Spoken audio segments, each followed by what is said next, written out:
حضرت معاذ بن جبل رضی اللہ تعالی عنہ کو نبی پاک علیہ الصلوۃ والسلام نے یمن کا گورنر بنا کے بھیجا تھا. بڑے سمجھدار آدمی تھے, گورنر ایسے نہیں بنا دیا تھا. جب آپ وہاں پہنچے, دین کی دعوت دینی شروع کی, لوگ مسلمان ہونے لگے.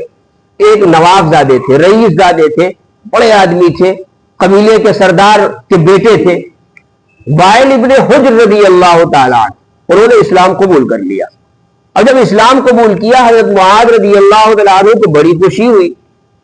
انہوں نے حضرت وائل ابن حجر سے کہا کہ آپ ایسا کرو, مدینے چلے جاؤ, نبی پاک علیہ الصلوۃ والسلام کی خدمت میں حاضر ہو, اپنے اسلام کے بارے میں بتلاؤ, حضور بڑے خوش ہو جائیں گے. حضرت وائل ابن حجر نے مان لیا اور انہوں نے فیصلہ کیا کہ میں نبی پاک علیہ الصلوۃ والسلام کی خدمت میں حاضر ہوں گا اور وہاں رہ کر کے میں دین سیکھوں گا. چنانچہ حضرت وائل ابن حجر رضی اللہ عنہ یمن سے چلے, کئی دن کا سفر تھا. جب مدینہ 3 دن کی مسافت پر رہ گئے, یعنی 3 دن کے بعد مدینہ پہنچ جائیں گے, اتنی دوری رہ گئی, تو اللہ رب العزت نے نبی پاک علیہ الصلوۃ والسلام کو مدینہ منورہ کے اندر اطلاع دے دی کہ وائل ابن حجر جو نواب زادے ہیں, رئیس زادے ہیں, وہ آ رہے ہیں آپ کی خدمت میں. نبی پاک علیہ الصلوۃ والسلام نے صحابہ کرام کو بھی بتلایا. صحابہ کرام میں خوشی کا ماحول تھا. خود نبی پاک علیہ الصلوۃ والسلام اور حضرات صحابہ کرام استقبال کے لیے باہر نکلے.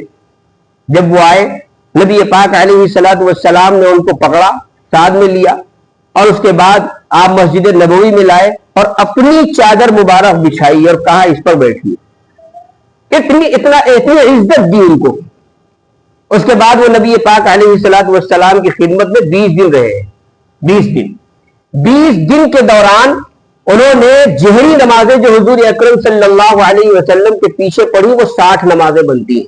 جہری کا مطلب زور سے جس میں قرأت کی جاتی ہے, الحمدللہ رب العالمین, زور سے پڑھا جاتا ہے. تو ایسی نمازیں کتنی پڑھی؟ 60. حضور اکرم صلی اللہ علیہ وسلم نے اپنے مصلی کے جسٹ پیچھے پہلی صف میں ان کی جگہ متعین فرما دی تھی. فرمایا کہ وائل ابن حجر یہاں بیٹھیں گے, یہی نماز پڑھیں گے.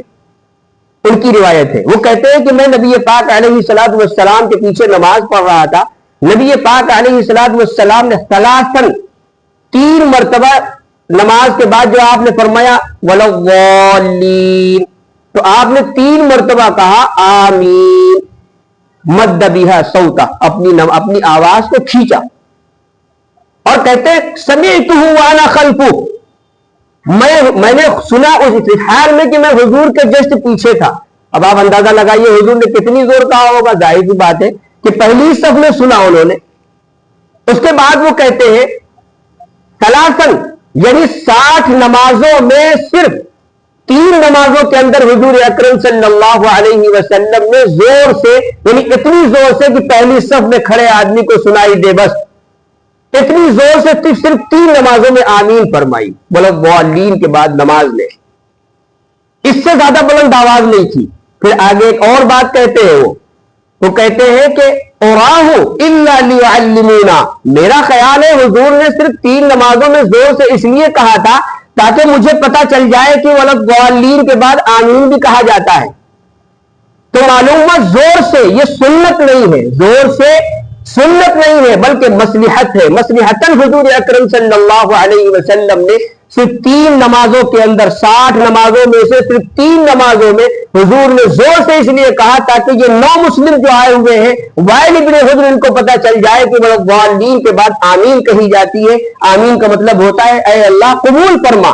لہذا سنت طریقہ یہ ہے کہ نماز میں ہو یا غیر نماز میں, جب بھی سورہ فاتحہ پڑھی جائے تو وَلَضَّالِّينَ آہستہ چپکے سے کہا جائے, زور سے نہ کہا جائے. کیوں؟ اس لیے کہ آپ اللہ کو سنا رہے ہیں. وَلَضَّالِّينَ, آپ اللہ سے مناجات کر رہے ہیں کہ اللہ قبول فرما.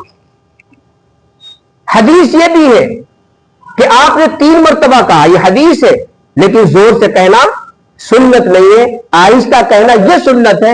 بہرحال اس کے علاوہ اور بھی باتیں آتی رہیں گی انشاءاللہ. اللہ تعالی ہم سب کو سنتوں پر عمل کرنے کی توفیق عطا فرمائے. وآخر دعوانا الحمدللہ رب العالمین.